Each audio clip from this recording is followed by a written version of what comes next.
रामचंद्र की जय। मार मुकुट वंशी वाले की। यो प्रकरण है। किसी भाई ने पूछा कि गृहस्थाश्रम के वहाँ मुक्ति कैसे हो। इसके उत्तर में ये बात बतलाई जाती है, मुक्ति जो है, या यूं समझो परमात्मा की प्राप्ति, परम पद की प्राप्ति, यह सभी आश्रमों में और सभी वर्णों में होती है। इसके लिए अमुक वर्ण और अमुक आश्रम में मनुष्य का कल्याण नहीं होता, ऐसी बात नहीं है। क्योंकि कल्याण के मां मनुष्य मात्र का अधिकार है। भगवान अनंत कोटि जो जीव हैं, असंख्य जो जीव हैं, उनमें से छांट करके और उसको मनुष्य बनाते हैं कि जो आपने सबसे श्रेष्ठ हो। तो मनुष्य मात्र को मुक्ति में अधिकार है। फिर गृहस्थाश्रम की तो बड़ी महिमा गाई है महाभारत के शांति पर्व में। यह महिमा गाई है कि तीनों जो आश्रम है घर से अलग, जैसे ब्रह्मचर्य आश्रम, वानप्रस्थ आश्रम, संन्यास आश्रम, उनका सबका निर्वाह गृहस्थ से होता है। इसलिए गृहस्थाश्रम की बड़ी भारी प्रशंसा की है। दूसरी बात यह है कि सभी शास्त्रों के बीच के मां सभी आश्रमों वालों की और सभी वर्ण वालों की मुक्ति हुई है। इसके लिए दृष्टांत मिलता है। भीष्म जी जो है आजीवन ब्रह्मचर्य का पालन किया और मुक्त हो गए। और वर्तमान युग के बीच के मां स्वामी शंकराचार्य जी महाराज समझो कि आजीवन ब्रह्मचर्य का पालन किया और अच्छे महात्मा माने गए हैं। और गृहस्थाश्रम की तो बात ही क्या, जितने जो मुनि थे वे अधिकांश गृहस्थाश्रम में थे। याज्ञवल्क्य मुनि जिसके 2 स्त्रियां थी और ज्ञानियों में उच्च कोटि के ज्ञानी माने गए। और वेदव्यास जी महाराज जैसे गृहस्थी थे। सुखदेव जी उसके लड़का हुआ। वेदों का विभाग करने वाले हुए और 18 पुराणों की रचना उन्होंने की, महाभारत की रचना की। और वशिष्ठ जी महाराज जो है, जिनके श्री रामचंद्र जी के गुरु थे और उनके बहुत से पुत्र हुए और ज्ञानियों के मां वे एक नंबर ज्ञानी माने गए। तो गृहस्थाश्रम के बीच में बहुत से मुनि हुए। गौतम जो है, अत्रि है, वशिष्ठ है, कश्यप है, इनके बड़ा बड़ा परिवार था। कश्यप तो प्रजापति माने गए हैं। प्रजा के पति बहुत सी संतान थी। राजा युधिष्ठिर, अर्जुन, ये सब गृहस्थी से ये उस कोटि को प्राप्त हुए। और राजा जनक, जिनका नाम गीता में आता है, भगवान ने गीता की 30वीं अध्याय के 20 के श्लोक में बतलाया है कि कर्णाय संसिद्धि मां सीता जनकादय। जनक को आदि लेकर के जो बहुत से हुए हैं, वे कर्मों के द्वारा ही संग सिद्धि माने परमात्मा की प्राप्ति रूप जो परम सिद्धि उसको प्राप्त हुई। अब वर्ण की बात आपको बतलाता हूँ। ब्राह्मणों के वर्ण की बात तो आपको बतलाई, और क्षत्रियों की भी कुछ बतलाई कि अमरीश जो है ये क्षत्रिय था, राजा था, इसका उद्धार हो गया। राजा चोल रहे हैं, वे भी भगवान के भक्त थे और परम गति को प्राप्त हुए। राजा चोल को खुद भगवान विमान में बैठा करके ले गए। और राजा हरिश्चंद्र माने एक क्या बहुत से राजा हुए जिनको परमात्मा की प्राप्ति हुई, जो परम पद को पहुंचे। इसे भ्रष्टाश्रम के वहां रह करके वैश्यों के बीच के वहां जैसे तुलाधर वैश्य थे, जिसकी कथा महाभारत में भी आती है और पद्म पुराण में आती है। उसके वहां नरोत्तम ब्राह्मण गया था। जाकर उस नरोत्तम ब्राह्मण ने कहा कि मैं आपसे किसी शिक्षा लेने के लिए आया हूं, तो मुझको आप शिक्षा दो।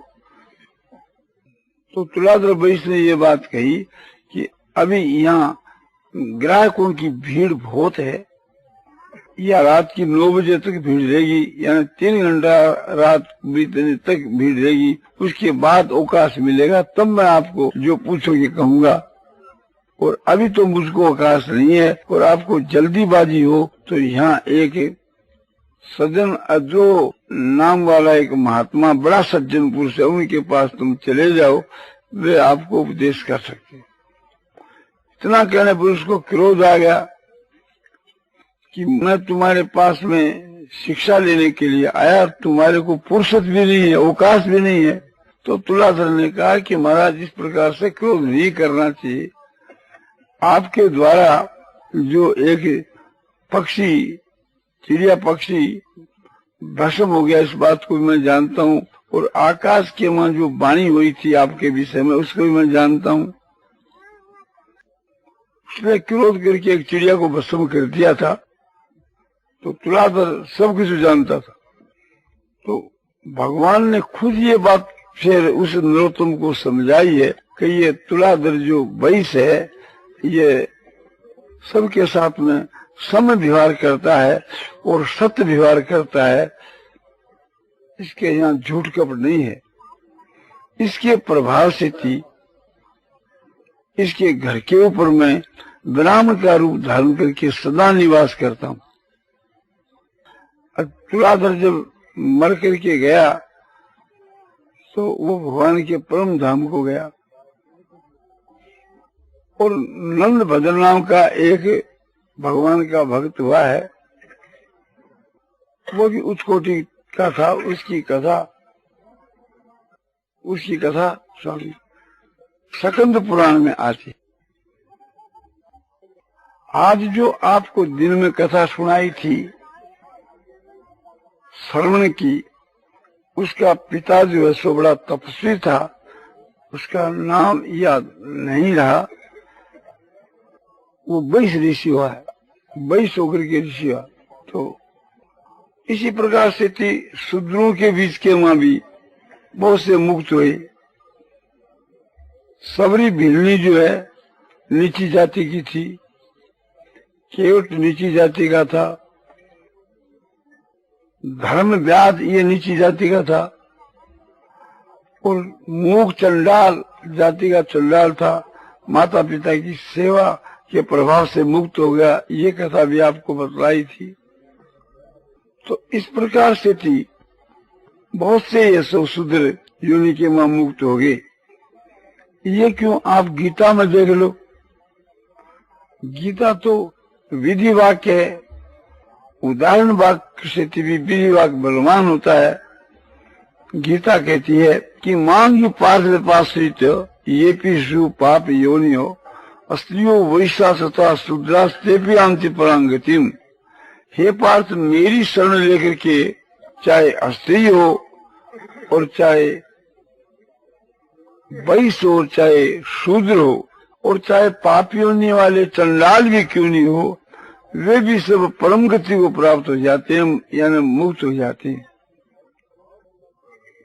तो इससे ये बात सिद्ध हो जाती है कि चंडाल है, भील है, या कोई भी है, उसकी भी मुक्ति हो जाती है भगवान की भक्ति के प्रभाव से।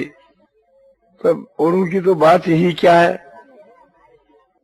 मलेच्छों का राजा जो गु है, ये भी जाति का भील था। भगवान की भक्ति के प्रभाव से भगवान का मित्र हो गया और बड़ा उच्च कोटि का भगवान का भक्त था। भगवान की भक्ति से मुक्ति हो जावे, परमात्मा की प्राप्ति हो जावे, इसमें तो करना ही क्या है। अपने अपने धर्म का यदि निष्काम भाव से पालन करे तो उससे उसका कल्याण हो सकता है। ब्राह्मण, क्षत्रिय, वैश्य, शूद्र, ये चारों वर्ण वाले अपने अपने धर्म का पालन करने से मुक्त हो सकते हैं। माननीय गीता की 18वें अध्याय के मां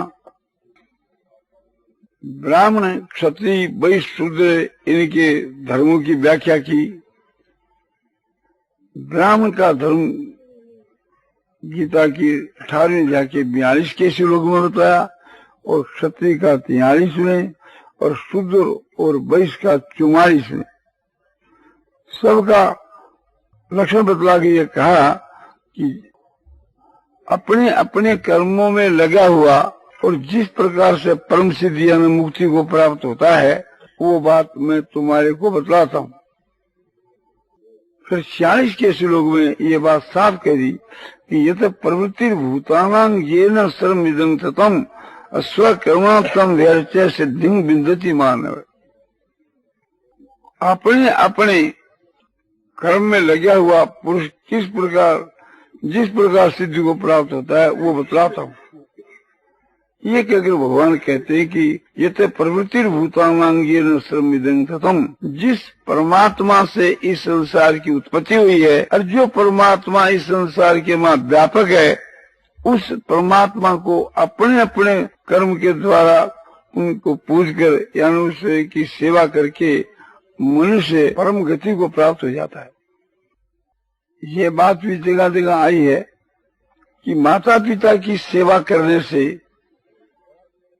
पुत्र का कल्याण हो जाता है, और माता पिता और पुत्र है तब गृहस्थाश्रम है ही, और पति की सेवा करने से असली परम गति को प्राप्त हो जाती है।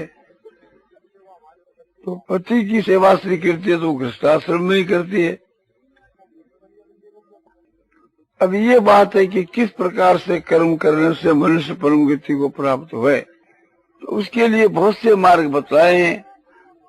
कर्म योग के द्वारा, भक्ति योग के द्वारा, ज्ञान योग के द्वारा, सभी मार्गों के द्वारा सभी गृहस्थी उस परमात्मा को प्राप्त कर सकते हैं।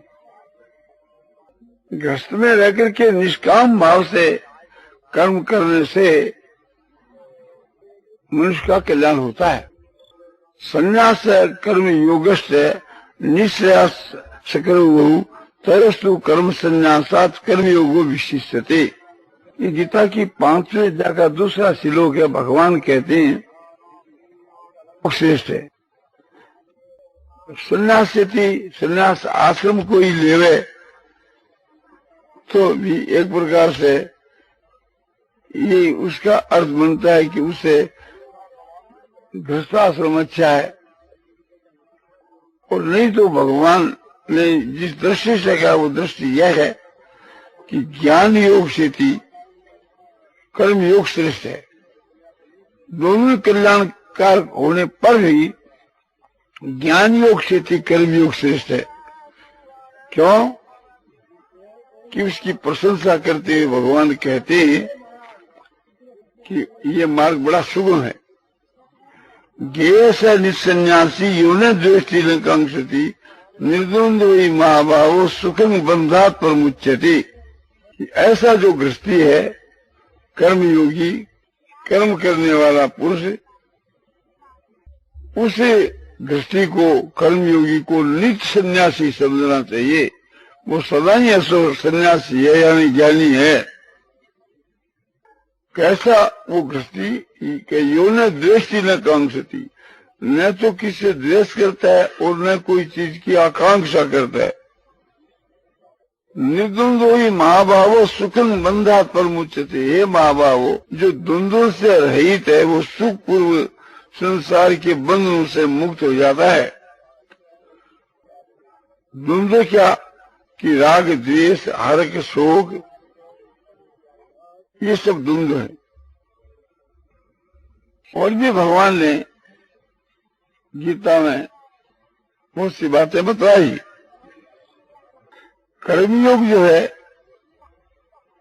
ये गृहस्थाश्रम में बनता है। संन्यास आश्रम में तो शुरू से ही मनुष्य कर्मों का त्याग कर देता है। स्वयं भगवान गृहस्थाश्रम में रह करके के योग का संपादन करते थे लोक संग्रह के लिए। भगवान के लिए तो कुछ कर्तव्य है नहीं, उनकी तो सारी क्रिया संसार के कल्याण के लिए होती है। भगवान खुद कहते हैं गीता की 3 अध्याय के 22 के श्लोक के बीच के मां कि न मे पार्थास्ति कर्तव्यम त्रिषु लोकेषु किंचन नान्वाप्तवाप्तव्यम वर्त एव च कर्मणि। हे पार्थ, तीनों लोगों के बीच में मुझको कुछ भी कर्तव्य नहीं है कि ये करना चाहिए कि ये करना चाहिए। और न कोई ऐसी बात है कि अप्राप्त वस्तु की कोई प्राप्त करनी हो। मैं तो आपत काम हूं, सब कुछ मुझको प्राप्त है, तब भी मैं कर्मों में बरता हूं, यानी कर्म करता हूं। क्यों कि यदि हम न बरते हूं जातु कर्म तंदित है मम वर्तमान वर्तनते मनुष्य पार्थ सर्वश। हे पार्थ, यदि हम न बरते, माने यदि मैं सावधान हुआ और कर्मों में न चलूं तो दूसरे लोग भी कर्मों को निरर्थक मान करके के मेरा उदाहरण देकर के कर्म छोड़ देंगे, तो मैं ही इसके लिए दोषी होऊंगा। इन सब बातों को विचारने से ये बात सिद्ध हो जाती है कि भगवान को कोई कर्तव्य नहीं है तो भी भगवान करते संसार के कल्याण के उद्देश्य से। क्योंकि साधक पुरुष भी संसार के कल्याण के लिए कर्म सो कर सकता है। पूर्व के जमाने में जितने जो महात्मा हुए हैं, ज्ञानी हुए हैं, भक्त हुए हैं, अधिकांश गृहस्थाश्रम में हुए हैं।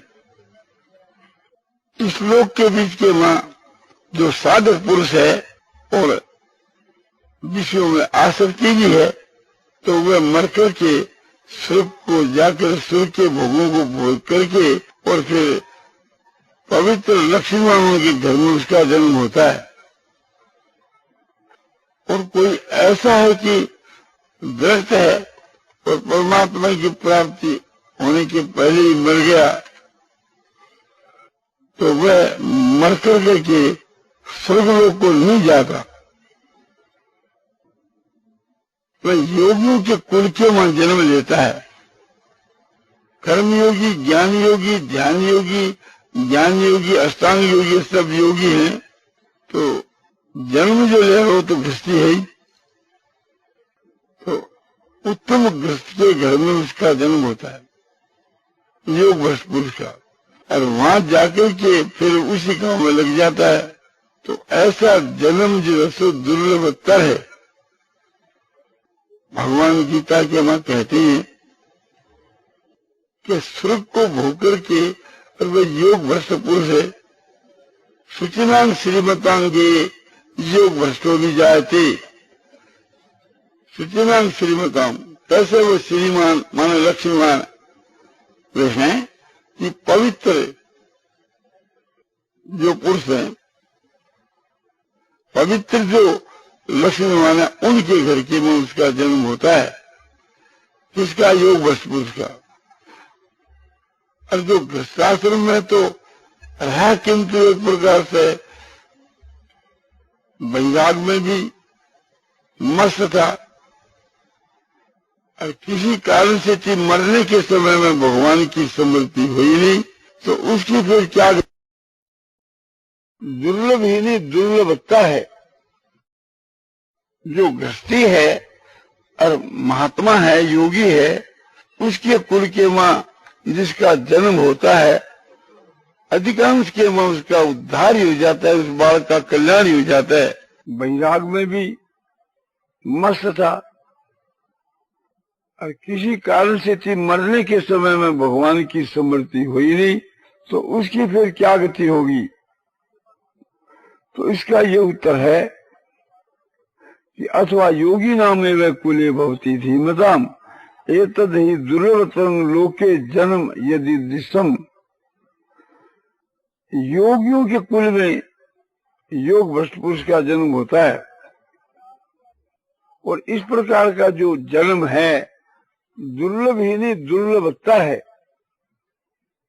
जो गृहस्थी है और महात्मा है, योगी है, उसके कुल के मां जिसका जन्म होता है, अधिकांश के मां उसका उद्धार ही हो जाता है, उस बालक का कल्याण ही हो जाता है।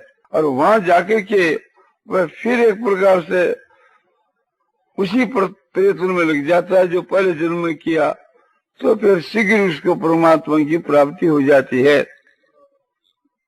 भगवान साफ कहते हैं कि अनाश्रित कर्म फलनाशी से योगी से और न निर्गुणी नचा करिए। जो पुरुष कर्म करता है, यज्ञ दान तप सेवा आदि कर्म करता है, किंतु उसके फल के आश्रय से रहित है, माना कर्म के फल को नहीं चाहता हुआ और अपनी ड्यूटी बजाता है, यानी अपने लिए जो कर्म नियत किए हैं उनको सुचारू रूप से करता है। माना कर्म के फल को नहीं चाह करके के और कर्मों का संपादन करता है, माना कर्म करता है, शास्त्र विहित कर्म करता है, तो वह योगी है और सन्यासी है। किंतु केवल क्रिया का त्याग कर दिया, जगदान तप का त्याग कर दिया और अग्नि का त्याग कर दिया, वह न तो सन्यासी है और न योगी। तो गृहस्थाश्रम के बीच में रह करके और निष्काम भाव से जो कर्मों का आचरण करता है, उसकी गीता में तो प्रशंसा की है, किंतु कहीं आप देख लो उसकी बड़ी भारी प्रशंसा है। गोपियां सब गृहस्थाश्रम में थी, किंतु भगवान की भक्ति में तल्लीन होने के कारण से और भगवान की प्राप्ति कर ली। नारायण नारायण नारायण श्रीमन नारायण नारायण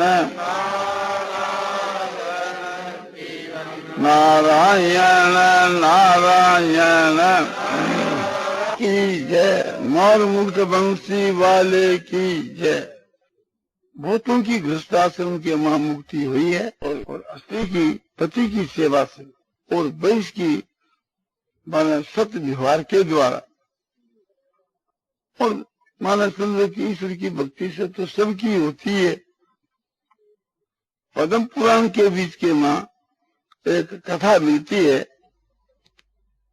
वो आपको संक्षेप से बतलाई जाती है। उसका जो सार है वो बताया जाता है